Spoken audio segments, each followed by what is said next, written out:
Ben Goertzel here. Welcome to part 7 of this video series on the general theory of general intelligence. So in part 6, in the last iteration, we saw how you could use some mathematical and computer science constructs to take some cognitive algorithms that are useful for achieving a reasonable level of general intelligence given a feasible amount of compute resources, and boil these computer science algorithms down into fold and unfold operations across large metagraphs. And this is a kind of technical nitty-gritty material, but I think it's very important in explaining how you can build a bridge from things like what intelligence is in general, and the idea of systems that search through program space and proof space to figure out how to pick the best actions to achieve their goals, and building a bridge from this abstraction to something you could actually build. Because building a huge distributed metagraph and folding and unfolding inference operators and program execution operators over this huge metagraph, it's not easy, and it's not cheap, but it's something that we can do, we can really build, and we're building that infrastructure now in the OpenCog Hyperon system.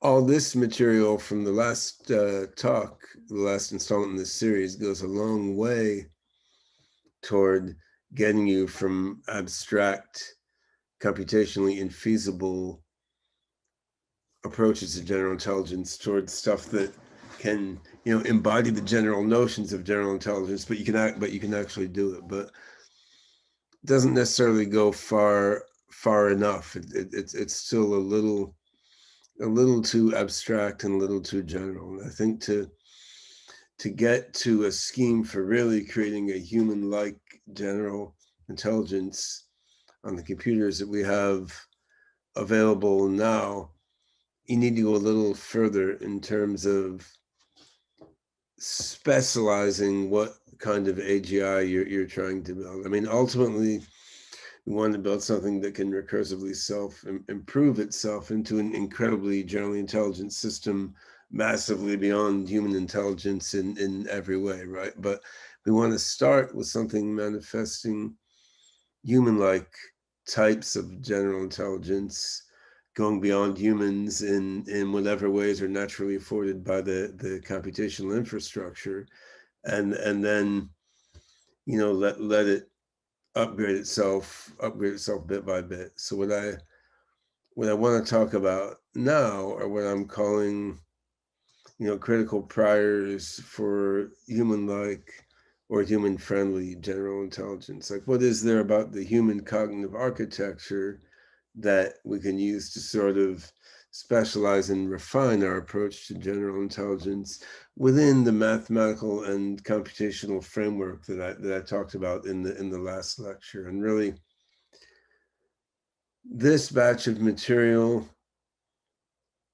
it's stuff that I've written about in previous books and talked about before, but this batch of material really will bring us to the point where it's fairly clear how to build a general intelligence. And then the next installment after this, we'll discuss OpenCog Hyperon in particular, the new version of our OpenCog system, and why I think this can really be the one that finally gets us over the finish line to real human level AGI.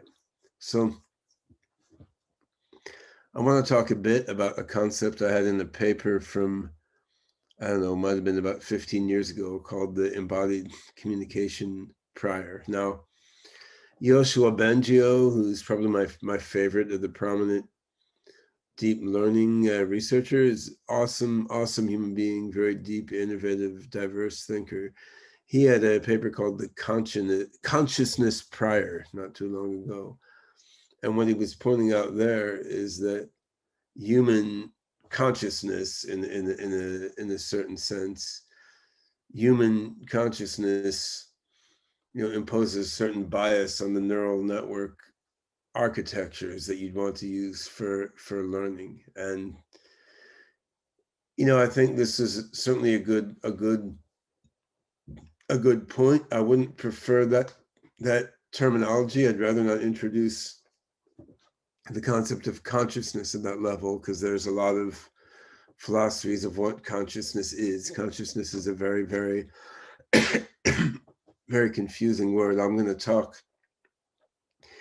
in a later video in this series about how I think about consciousness, and of course that relates to everything in the mind. But I think the crispest way to talk about the sort of structural constraints and biases that human cognitive architecture poses on neural nets and other cognitive networks and on learning and reasoning algorithms, I think the crispest way to talk about these biases is not really to introduce the term consciousness. So what I had talked about in this paper 13, 15 years ago or whatever was what I called the embodied communication prior. And this was trying to get more fine-grained than just saying humanness prior or human consciousness prior or something. So, I mean, I think there's a lot of specializations that occur sort of on the route from a completely general intelligence to a general intelligence that's doing human-like stuff in human-like in environments, right? And some of these have to do with the physical world. So I mean, for example, physics, as we understand it, posits a hierarchically structured world. Like, I mean, you've got particles and you've got atoms, you've got molecules, you've got compounds, you've got cells, and so forth. So clearly, since the physical world is hierarchically built up in this way, and in especially so the domain of the physical world we're operating in, which is largely solid objects composing other solid objects at the macro scale, clearly hierarchy is strongly favored, since our minds are operating in a physically hierarchically structured environment. And so if you put that together with the relation between, say, associativity and subpattern hierarchies that I talked about in an earlier video in this series, the bias toward hierarchy is pretty clear. And I mean, we could see a bias toward reversible processes coming out of the efficiency you get from being able to create folds out of reversible combinatory operators. So there's a lot of priors biasing the nature of mind networks that come either out of physical properties of our universe or properties of which algorithms are efficient on the computational substrates we have available, which boil down indirectly to physical properties of our universe. But I think there's also biases that are important to the structuring of human-like mind networks that come more out of what it is to be human, rather than just what it is to be in our physical universe, or to be an efficient computational process on computers built in our universe. And critical to that, I think, is the fact that a lot of what we humans do, I mean, we operate these bodies. Each of our minds is uniquely associated with one body that it moves around in the world, right? And that's not necessarily the case of every possible mind. You could have a mind distributed across the internet, or a mind that swaps in and out bodies all the time, right? The mind does not have to be uniquely associated with the body, but ours are. So we have minds that are uniquely associated with individual bodies and that are heavily concerned with communicating with other minds that are controlling other similar bodies that are perceiving and acting in a shared environment, right? So that's embodied communication. It's communication with other similarly embodied minds in a shared environment. And the fact that our intelligences evolved largely to carry out this sort of embodied communication, this explains a lot about our memory and learning algorithms, and it gives a lot of clues about how to create AGI systems, right? And so this is what I meant by the embodied communication prior. Like, what can we derive or understand about the structure of cognitive systems and networks that it's implicit in the requirement of your AGI is seeking to achieve goals in an environment where multimodal communication with other similarly embodied agents plays a prominent role, right? So what kinds of communication do we carry out with other people, with other cognitive agents? Well, linguistic communication, then indicative communication, like we point to stuff, we indicate stuff in the world. Demonstrative communication, we act something out and show people how to do it. Depictive communication, I mean, we draw pictures, we make music, we imitate sounds, and we show what our goal is. Intentional communication, I do this, you see, my goal is to drink, right?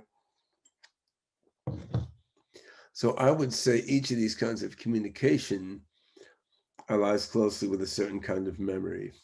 I mean, indicating and demonstrating, those go closely with procedural and episodic memory. Semantic memory ties in closely with linguistic communication.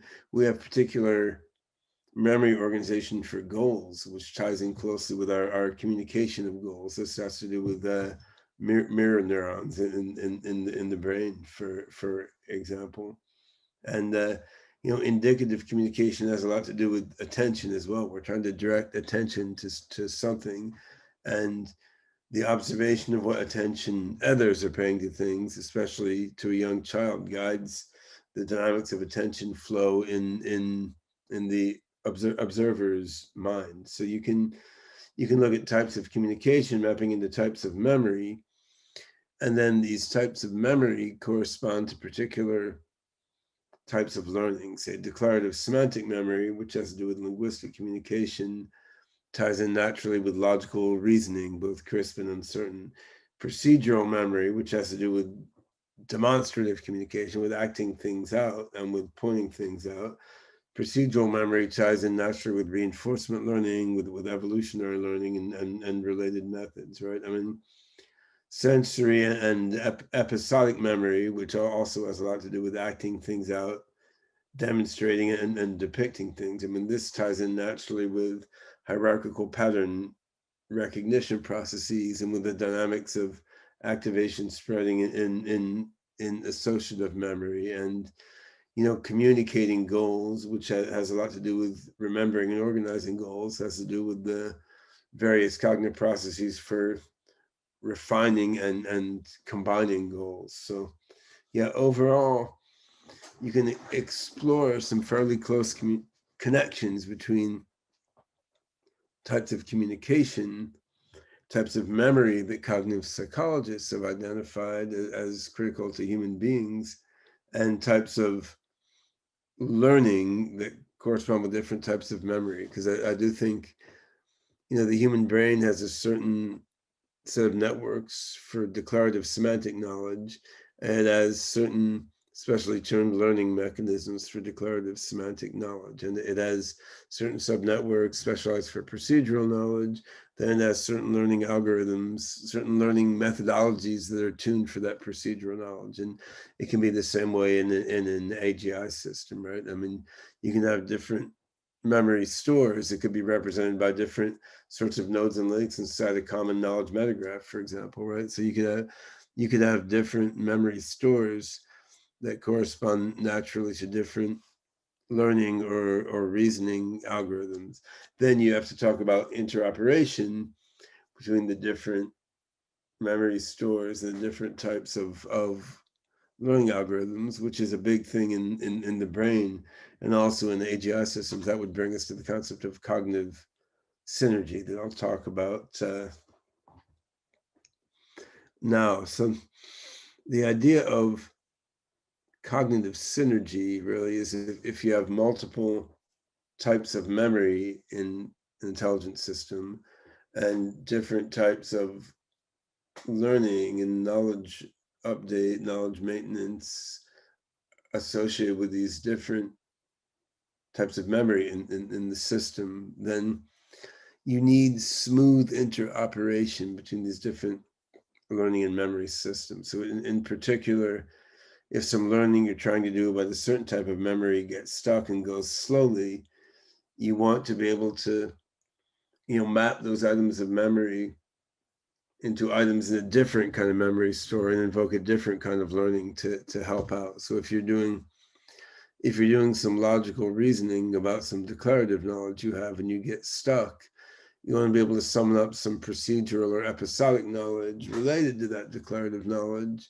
do some learning appropriate to that procedural or episodic knowledge, and then map the information back to the declarative knowledge, right? So I mean, if you're trying to prove a math theorem and you get stuck, I mean, you may try to come up with a highly specific visual example, a diagram that emulates the conditions of the math theorem, then use some visual intuition to figure something about that diagram and map the results of that visual intuition back into the abstract declarative theorem proving domain. I mean, in the same sense, if you have an episode, like a real life situation you're trying to understand, and you get stuck in understanding it by, say, simple analogy and matching against previous situations you've been in, I mean, you may want to start reasoning about it more abstractly. Say, think about what are the goals, what are the properties of the people in the situations. When you start thinking about a situation more abstractly and objectively like that, you're taking the episodic memory of the situation, you're kind of lifting it into declarative and semantic knowledge. You're doing some reasoning, then you port the knowledge of that reasoning back into the episodic domain, right? And so this requires a sort of meta-representational fabric that lets you translate the knowledge representations associated with the different types of memory that trace back to different types of communication ultimately. You need to be able to interconvert between the knowledge representations corresponding to the different types of memory so that when a learning algorithm acting on one type of memory gets stuck, right, then it can port its intermediate state of partial knowledge into different types of memory so that learning algorithms associated with the other types of memory can help out with it. And I modeled this in a paper some years ago in terms of category theory, in terms of something called natural transformation. So for example, if you're trying to conclude that Bob is nice, therefore Bob is probably helpful. So if you're trying to conclude that using inference, like at the top of the square at left, but suppose inference gets stuck, well, maybe you can map Bob is nice into the format used by evolutionary learning, use evolutionary learning to conclude Bob is helpful, then map the conclusion Bob is helpful back into the format used by inference. So maybe going the long way around the square actually is easier than going the short way around the square if the inference process gets stuck in going from Bob is nice to Bob is helpful. And that relies on the mapping from inferential knowledge representation to evolution-friendly knowledge representation being what you'd call a natural transformation between the inference category and the evolution category. And the other square at the right of the slide shows the natural transformation in the opposite way from evolution to inference. So if you're trying to evolve, say, a program that produces a description of Bob's helpfulness from a description of Bob's niceness, if you get stuck, you may port things to inferential representation and then do the inference, then port the conclusion back to the evolution-friendly representation, right? So the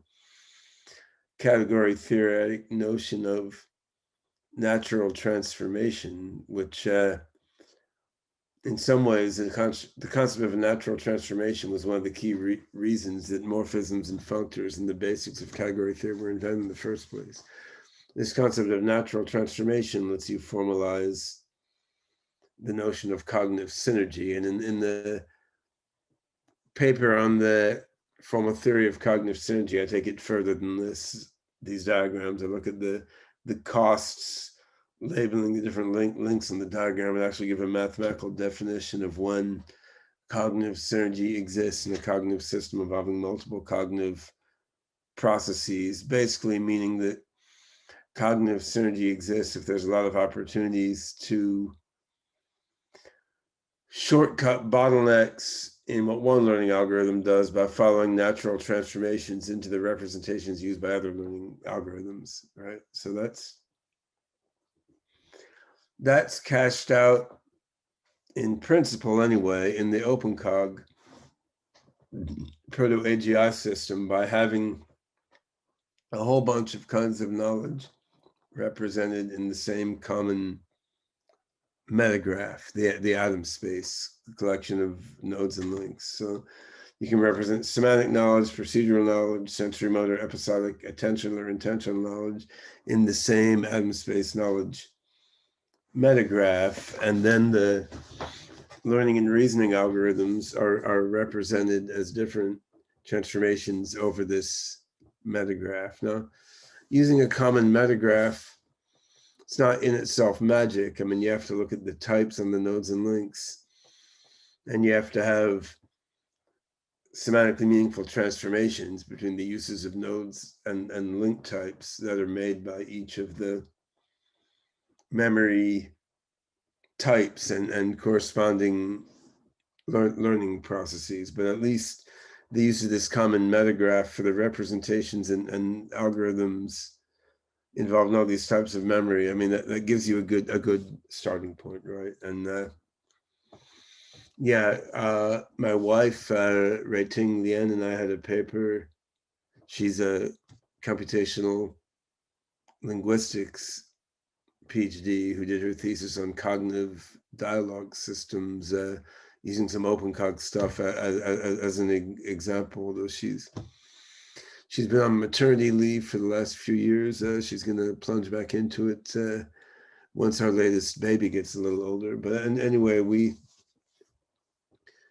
put together a paper looking at these sort of morphisms and natural transformations between representations of simple things like, say, smiling at someone in declarative logic, sensory perception, language, and action. So, I mean, you can look at the syntactic parse of the phrase "smile at Bob" from OpenCog's link grammar and semantic relationship formalism. You can look at a logic representation in terms of predicates and arguments of smiling at Bob. You can look at a sort of image grammar representation or the decomposition of the image of the physical entity Bob and the dynamic action smiling. You can look at an action representation of sort of what would be the action graph describing the programmatic routine for Bob, for someone physically controlling their mouth to make the smile at Bob. And in the paper, we articulate, what are the morphisms between logic, action, perception, and language categories. So it's just a concrete way of looking at these sort of category theory transformations between different kinds of representations corresponding to different kinds of memory and learning. And this becomes a big, long story. It's a 900-page book. My longtime colleagues, Cassio Pennish and Neil Geisler, and I published in 2014, but this book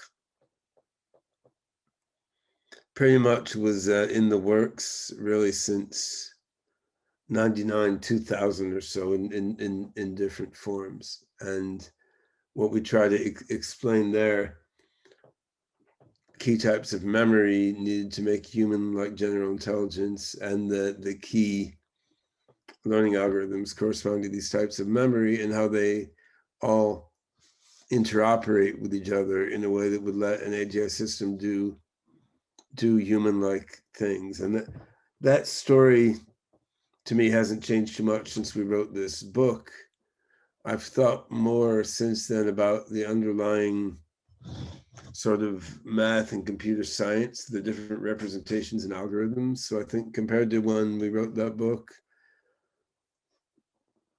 I have more of a unified mathematical perspective on the different representations and cognitive algorithms. But that just lets you simplify and make more elegant the various representations and algorithms described in the book Engineering General Intelligence. It doesn't really change the overall picture that's given there. And I would say overall my trajectory in AGI design has been one of using math to simplify the heterogeneous step by step. So in the WebMind system that Cassio and I and others built in the late 90s, it was really a quite diverse, heterogeneous agent system where you had a whole bunch of different learning, reasoning, knowledge creation, whatever algorithms that all cooperate together sort of willy-nilly on this huge distributed knowledge graph. And there wasn't enough of an effort to make all these algorithms have a common semantics, right? So in the Novamente cognition engine that we started building in 2001, parts of which were open sourced in the OpenCog system that we open sourced in 2008 or so, and which was then improved greatly by Linus Vepstis, Noel Geisweiler, and a bunch of others. In the Novamente and OpenCog system, we took a lot of care to have the different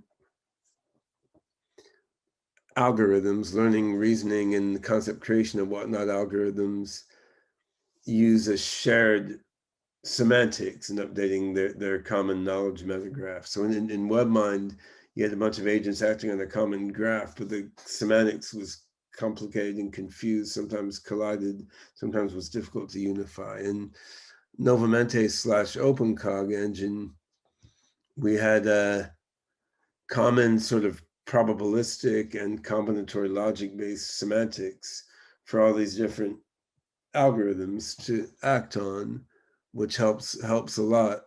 On the other hand, the algorithms were still diverse and heterogeneous in their internal operations. And the next step, which we're taking in the OpenCog Hyperon design, the next step is to take the internals of the various cognitive algorithms that are acting on the knowledge metagraph, and we're representing these all as discrete decision systems doing greedy or approximate stochastic dynamical programming type stuff. And then we're seeing under certain assumptions, we can represent these as metagraph chronomorphisms. So we're sort of regularizing in a way the internals of the cognitive algorithms that act with a shared or interoperable semantics on the common metagraph. So it's been a multi-decade process of starting out with something completely diverse, heterogeneous, and freewheeling, and ending up with something where you have a bunch of agents that have not only a shared or specifically interoperable semantics among their knowledge representations, but also have a common abstract format to their internal cognitive operations, right? And so the other thing that's interesting is, in parallel with doing this sort of regularization of the representations and cognitive operations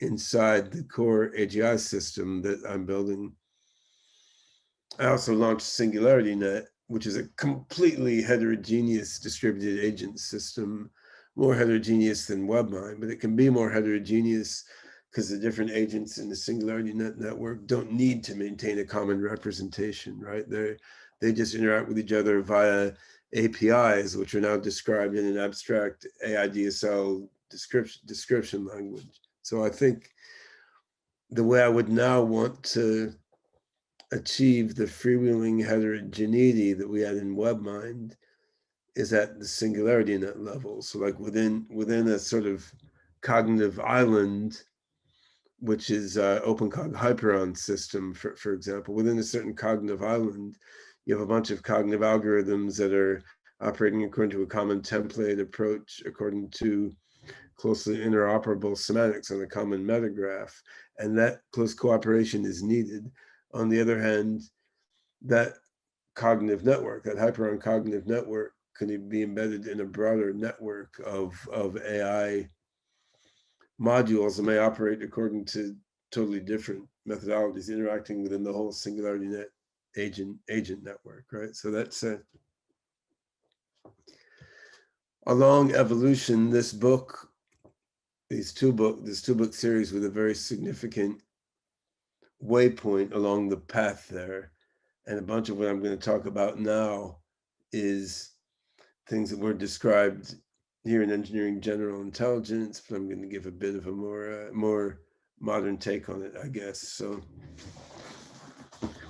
if we want to think about human-like cognitive architecture and what the attempt to vaguely emulate human-like cognitive architecture would mean for an AGI system, for example, an AGI system based on discrete decision systems and metagraph morphisms, like we discussed in the last lecture, but any AGI system, say, we can start with a sort of high-level cognitive architecture diagram for human-level intelligence. So nothing too original here, a bunch of boxes and arrows. I mean, I took a diagram from legendary cognitive scientist Aaron Sloman and add a little bit more to it. But I mean, you have familiar aspects of the human mind identified by cognitive psychology and cognitive science over previous decades, right? Like a long-term memory,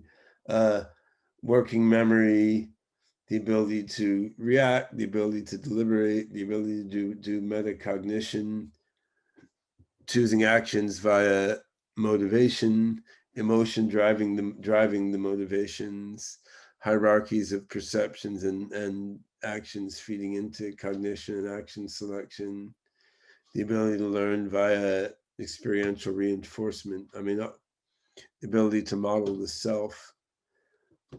We know what these processes are, but of course, these processes aren't there explicitly and intrinsically in AXE or the Gödel machine, or combinatory function optimization systems or discrete decision systems in the abstract, right? I mean, this is a specific way of approaching being an intelligent system in a certain type of environment, and obviously it ties in closely with embodied communication prior, right? Because if you want to carry out specifically the kinds of communication that people do because of communicating with other minds that occupy similar bodies living in a shared environment. I mean, if you want to have those kinds of communication and associated memory and learning, this sort of cognitive architecture is the right thing for that. And then one can take each of the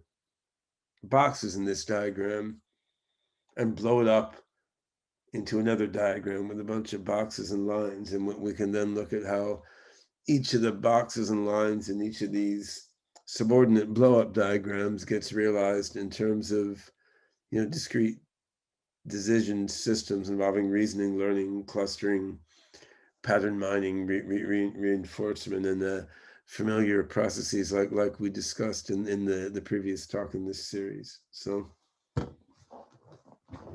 I mean, these distinctions are not necessary, like distinction between long-term memory and working memory, the splitting out of perception from action. These distinctions are not necessary parts of an arbitrary, generally intelligent system. These functions might be tangled up in some wild way inside some AGI systems, but the splitting off of them into substantially, they're not entirely distinct subcomponents, is characteristic of the human mind brain, and I think is a valuable thing to emulate if you're trying to make a first pass at making an AGI system that's somewhat similar to humans. So starting with a fairly simple submodule action. I mean, we have action hierarchies. We have hierarchies of motor procedures for controlling different physical parts of our body, and there's a motor planning function. Cerebellum in the human brain does planning of all sorts of sequenced actions, including motor movements and also more abstract ones. And I mean, some types of neural nets are fairly good at this, though when formal neural nets, I mean, but then when you get to more abstract forms of planning, it may be that neural symbolic approaches are more effective. But the integration of reinforcement learning with sort of more abstract planning is interesting and subtle here. And I mean, you can see that in the examples like learning to play a sport or something, right? There's some reinforcement learning at the lower level. There's some deliberative thinking and linguistic and demonstrative and depictive instruction you can get from a coach as well, which is more at the planning level. And you can think about this in a AGI system engineering context as like motor movement planning. You could do using automatic program learning, neural learning, probabilistic reasoning, motor movement hierarchies. You could represent as sub-pattern hierarchies in a metagraph like OpenCog atom space. And of course, you could have neural nets controlling robot actuators where the neural nets are symbolized by nodes in atom space. And the neural net for wiggling your finger and the neural net for moving your hand, they may be hierarchically organized in the atom space inside a sub-pattern hierarchy where reinforcement learning can happen both within the neural nets and in the nodes and links in the atom space itself. And perception is in a way dual to action, right? You have hierarchical perception in the human brain and vision and audition. You have more tangled up nonlinear attractor-based perception, say in the olfactory cortex, and then different kinds of activation spreading based learning in somatosensory cortex about touch. And you have a similar sort of combination of lower level pattern recognition, which is modeled fairly well by various deep neural nets for visual perception at this point, and then greater abstraction, which comes out of multimodal perception action coordination, and some abstract reasoning. And I'd say getting the lower level visual perception and the more abstract reasoning parts to work together is still a work in progress. There's a bunch being done on that in the deep learning computer vision community, sort of in a bottom-up sense. There's cool networks called Infogan and others like that let you do bottom-up neural analysis of a bunch of images or videos and get some semantic variables to pop out of that you can then use in reasoning, using the conclusions of reasoning to condition the learning of these perceptual neural nets. Has been tried a little bit, but not too much. But there's a lot of interesting things that can certainly be done here in terms of putting together symbolic learning as represented, say, in a probabilistic logic network in an atom space, putting the symbolic learning together with the neural learning done in deep vision. Not so much has been done with attractor-based perception like olfaction, but there's similar opportunities for neural symbolic interaction there, right? Like if you have a attractor recurrent neural network where the attractors represent different smells, I mean, how that cashes out in terms of attentional attractors in symbolic networks that are representing abstract properties and reactions and relationships of these smells. Like no one has done that yet. There's no reason not to. And you could, I mean, if you got into AIs with sensors at the nanoscale or quantum level sensors, right, then you're going to have senses that are the analog of smell, which is a molecular sensing mechanism, but are much more subtle and intricate. So there's a lot of interesting possibilities here, but let me move on. Working memory. So this diagram comes from the great Stan Franklin's LIDA proto-AGI system, actually. And I think LIDA, which Stan Franklin created in collaboration with, for example, Bernard Barr, is one of the great cognitive scientists and cognitive psychologists. LIDA really breaks down the pieces of human working memory in a quite fine-grained and meaningful way. So, I mean, working memory is not just a monolithic short-term memory. You have a perceptual associative memory, a sensory memory, like a transient episodic memory, then long-term episodic memory. You have active procedural memory of the procedures you're engaged in carrying out right now, or have very recently done so, or are about to do so. And all these connect together in quite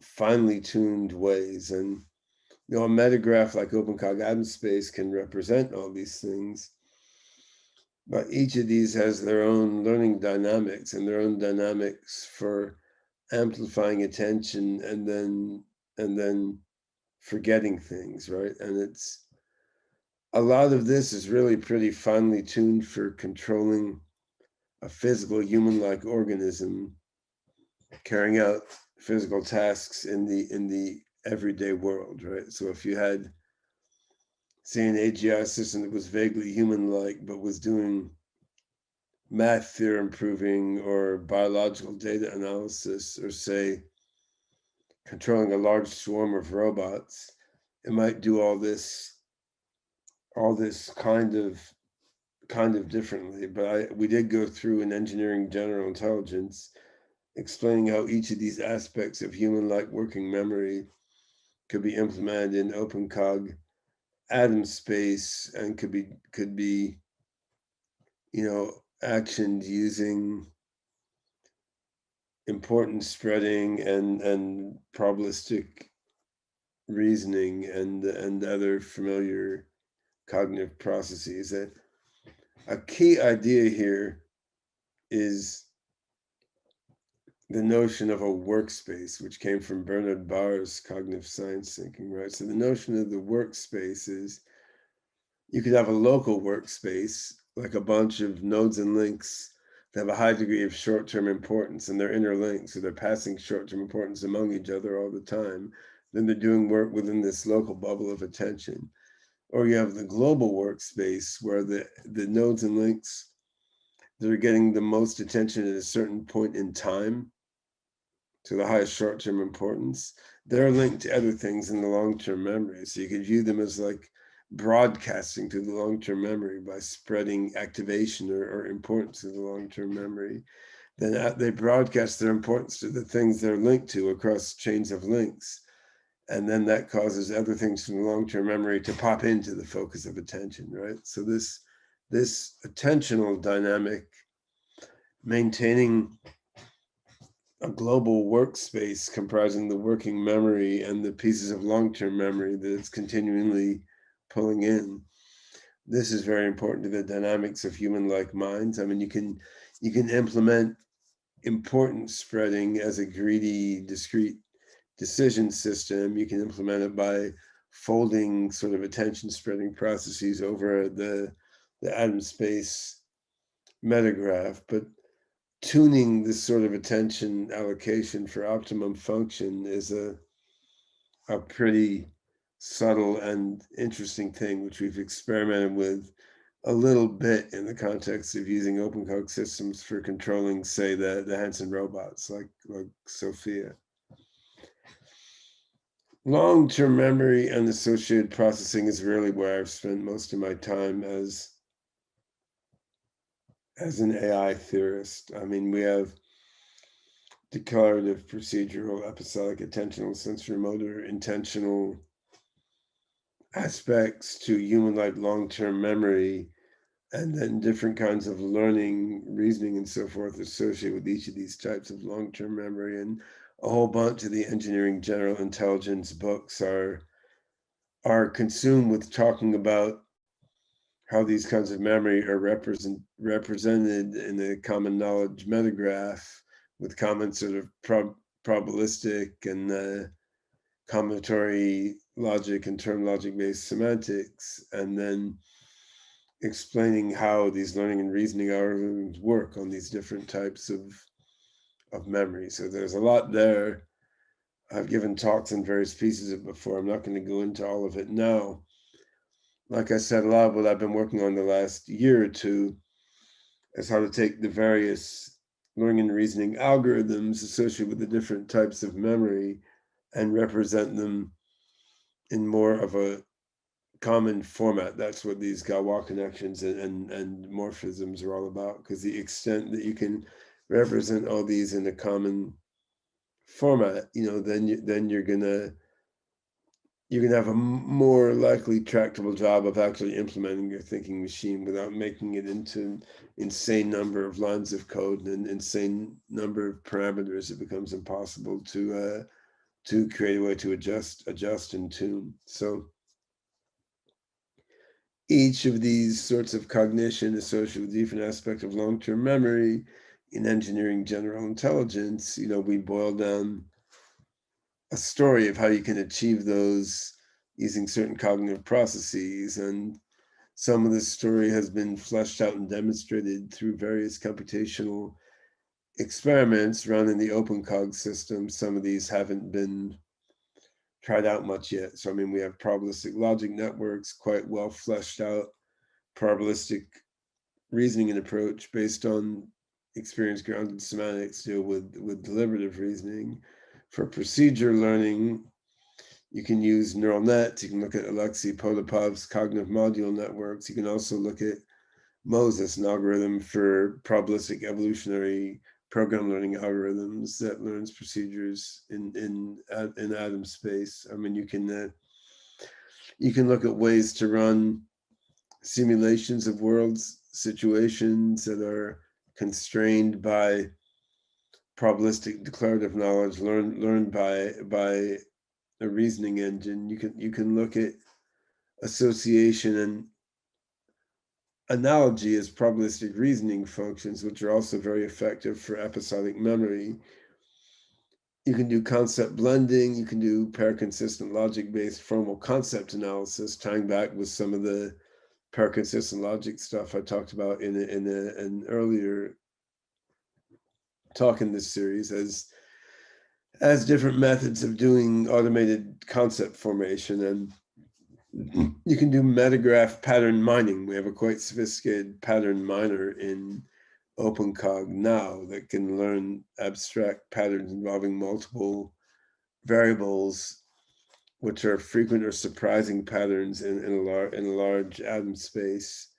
And the story goes on and on. There's a lot of cognitive algorithms you can implement, act on different sorts of memory that are stored using a common sort of vocabulary of node and link types in a knowledge metagraph. And the diversity and heterogeneity isn't necessarily a problem, but I've been working to systematize, templatize, and look at sort of the common abstract structures underlying these things as much as possible. Now, the brain probably doesn't abstract nearly as much as we're trying to do in OpenCog Hyperon, right? I know Ray Kurzweil, who I admire tremendously, but he's put forward a theory that sort of every cortical column in the neocortex sort of has a very similar structure inside of it. But actually, I think the cortical columns in different parts of the cortex have quite different internal microstructures, and there's great heterogeneity in the different parts of the brain. Of course, there's common structure. There's neurons everywhere, and there's synapses everywhere. There's glia everywhere. There's long-term potentiation. There's certain common connectivity patterns. but there's great heterogeneity also to how the neurons are connected in different parts of the brain, to the neurotransmitter chemistry in different parts of the brain, the diversity in the astrocytes and glia in different parts of the brain, we barely understand. So I think the brain has a lot of heterogeneity in how it carries out the different kinds of learning, reasoning, pattern recognition, and so forth, associated with the different types of memory that it represents in its different subnetworks.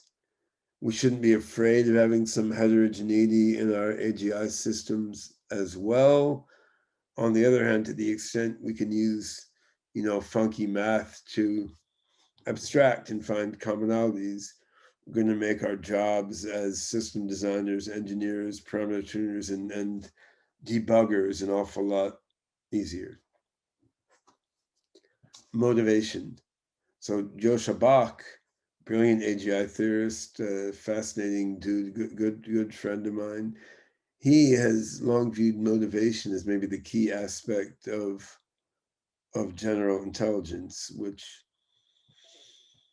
I mean, that's almost the same as saying attention is the key aspect of general intelligence, right? A mind can have a lot of things in it, a lot of elements. You can combine them in a lot of different ways, and then, in order to achieve general intelligence with feasible computational resources, you need to be able to choose which of these combinations to look at, and that has a lot to do with what your goal is. You can do goal-directed pruning of combinations. That's what motivation is about. So this diagram is a tweak of a diagram from Joshua Bach's book, Principles of Synthetic Intelligence, where you're looking at there being some basic level urges, like, learn new stuff, please other people, stay alive, get food, get electricity, whatever. And based on these high level urges, you choose some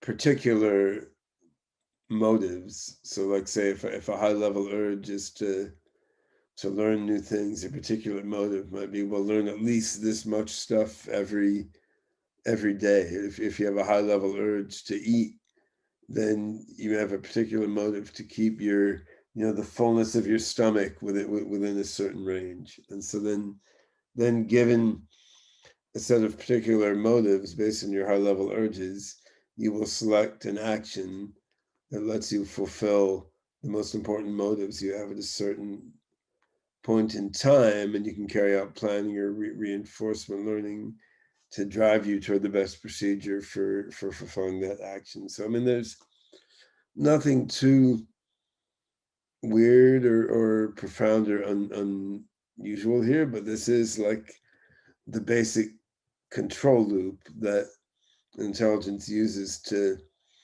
do its thing, right? If you go back to discrete decision system, I mean, discrete decision system is choosing an action that thinks will, in some sense, maximize its reward.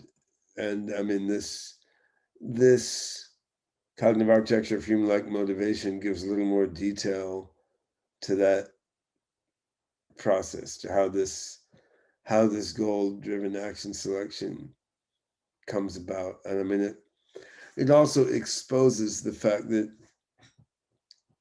maximizing expected reward, which is what's wired into the discrete decision system formalism as I presented it. I mean, maximizing expected reward is a good approximation to what human intelligence systems are doing a lot of the time, and it's an elegant approximation that lets you, like, write Bellman equations and lets you fold things, right? I mean, it's very nice. On the other hand, at a foundational level, I mean, what our minds are about is not really maximizing expected reward. I mean, we may be trying to maximize some function of our future history, which doesn't necessarily decompose into an expected reward over all time. And, to the extent we're trying to optimize some function over our future history, like, say, the amount that we experience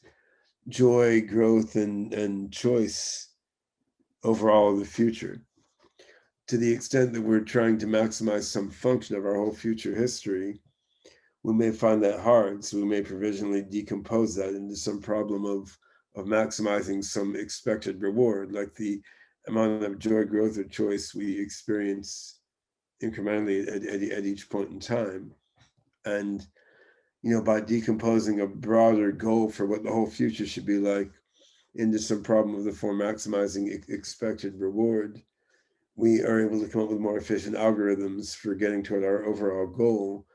But since we have advanced enough minds to understand the difference between maximizing expected reward and pursuing some overall property of our whole future history, I mean, we can understand if the pursuit of expected reward starts to somehow go awry from our overall broad futuristic goal, and then we can tweak our reward function or start doing something else, right? And a motivational system has to be able to deal with this complexity, which means it has to be able to deal with motives and goals that are defined over many different timescales, and with some that are based on adding up rewards in a time discounted way, with some that are not defined that way at all.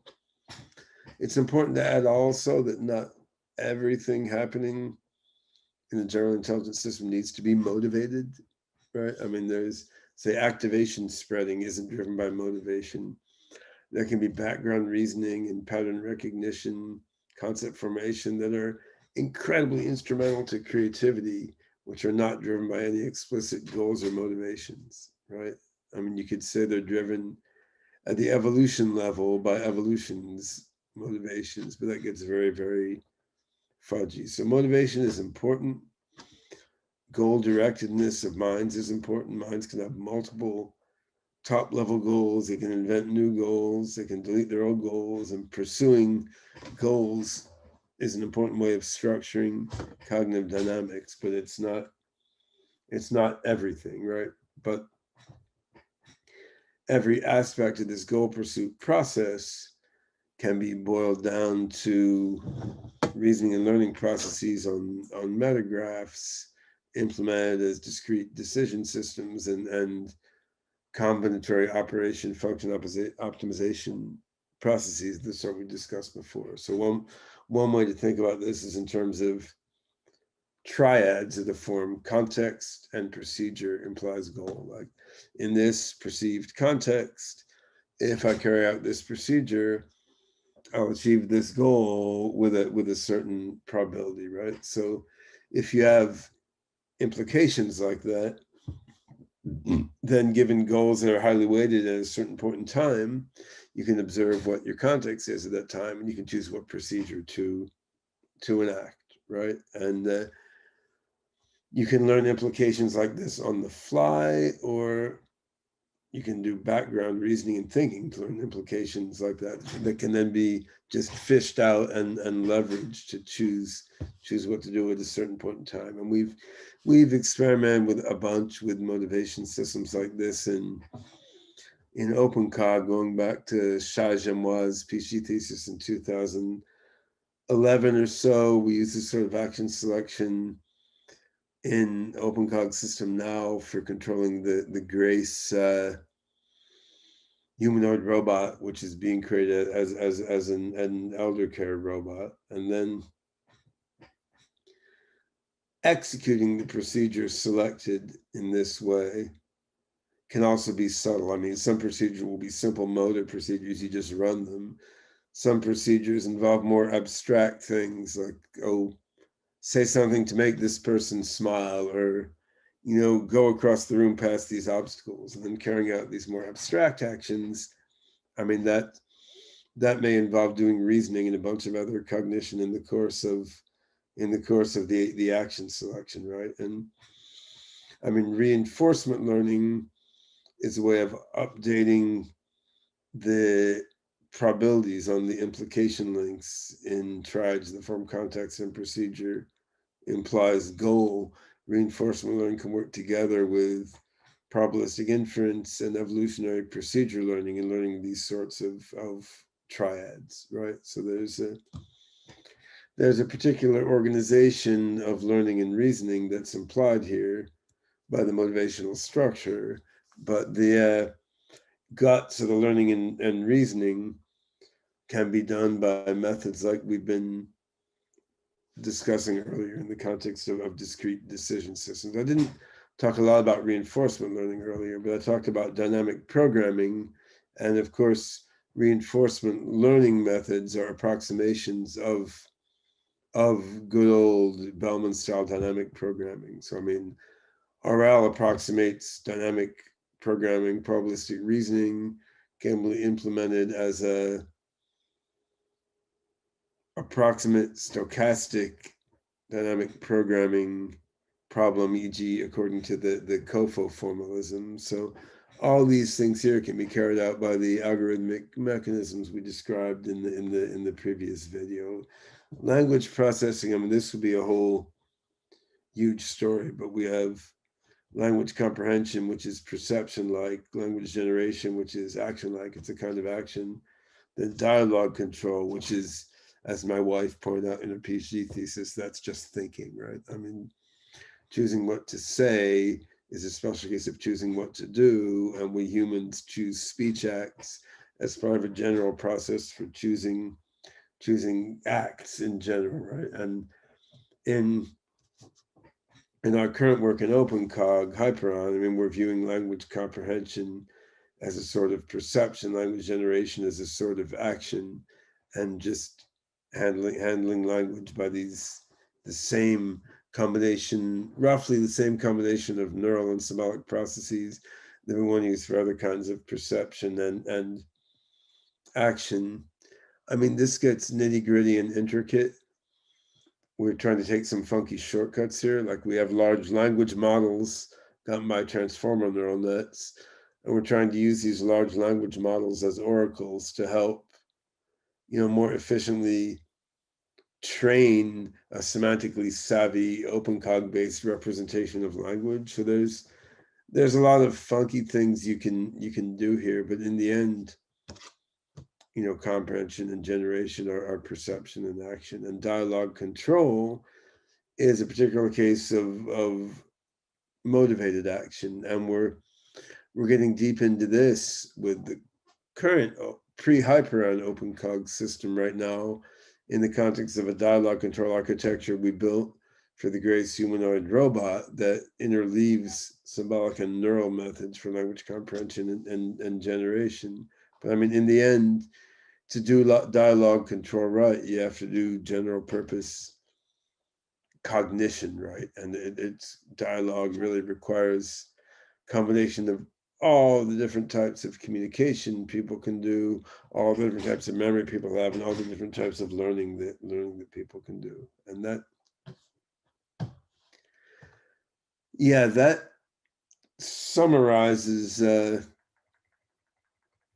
human-like cognition. So going back to the Sloman-esque high-level diagram, what I've been explaining now is how what goes on inside each of these nice little boxes is blown up into a bunch of sub-processes, how each of these sub-processes involves things that are represented in a knowledge metagraph and that are updated by learning and reasoning processes acting on that metagraph, where learning and reasoning processes fit into the template form of discrete decision systems boiled down into folding and unfolding over metagraphs that I described in the previous video. So this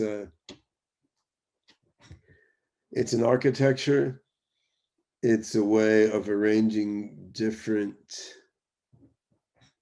DDS algorithms that can be instantiated mostly as chronomorphisms and metachronomorphisms over metagraphs. It explains how the different algorithms are arranged and executed in real time and in long-term background cognitive operations to make a cognitive system that thinks in a vaguely human-like way. And, clearly this is only one among many kinds of cognitive system that you could build using DDSs and using greedy and stochastic approximate dynamic programming type cognitive algorithms on metagraphs, right? Like you could imagine building a AGI math theorem prover or an AGI biology researcher, which used metagraph representation and used DDSs and metagraph chronomorphisms and the whole blah, blah, blah, but had a quite different wiring diagram than this, because it wouldn't necessarily need emotion, for example. I mean, it might need some of these things. Like my oldest son, Zarathustra, wrote a paper recently on basically giving a working memory to the E automated theorem prover so it could do some things better. So some of these elements might come up even for a theorem prover or biology researcher AI, but I'm not sure we'd get the same exact wiring diagram. We might get something different. But, there are good reasons to start with a more human-like cognitive architecture like this. It's the one we understand best. And also, I would like, among the first AGIs that we create, I would very much like there to be some that can empathize closely with human beings. I mean, eventually AGIs are going to go way beyond humans. They're going to rebuild their cognitive wiring diagrams. They're going to do totally different stuff. No question, right? On the other hand, let's let them get a start by being something that can understand at least a little bit of what it is to be human and can empathize with us and sort of think and feel and act along with us. Then perhaps we can grow along with that AGI as it grows beyond the human condition, or at least in one of the threads by which it grows beyond the human condition, we can follow along that thread. There, of course, can be other threads of growth that post-human AGIs have that we humans will not be able to follow without, uploading or transmogrifying into some radically transhuman form. So yeah, with this video and the previous one, I've dumped at a high level, abstract level, I've dumped a lot of my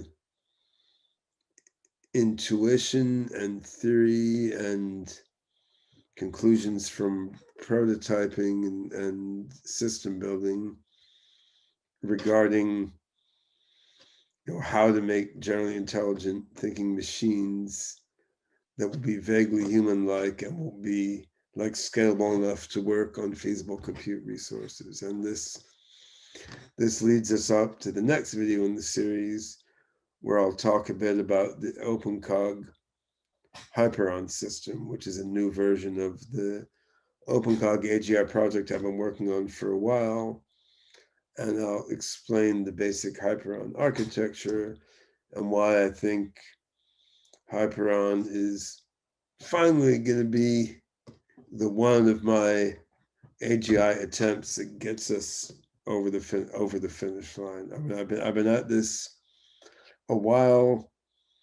Some earlier prototypes on WebMind, the Nova Metacognition Engine, and OpenCog. Haven't built a human level AGI yet. We made some cool prototypes and learned a lot of things, but I think we're now nearing a tipping point where we understand how to actually make the scalable algorithmics work in realization of the theoretical ideas that my colleagues and I have been evolving for decades. And it doesn't hurt. We're getting faster and faster computers with more and more RAM and bigger networks. So thanks for listening. I'm going to grab some sleep now, and if I find time tomorrow, I'll record the next video in this series on OpenCog Hyperon. Peace, love, and benevolent AGI singularity.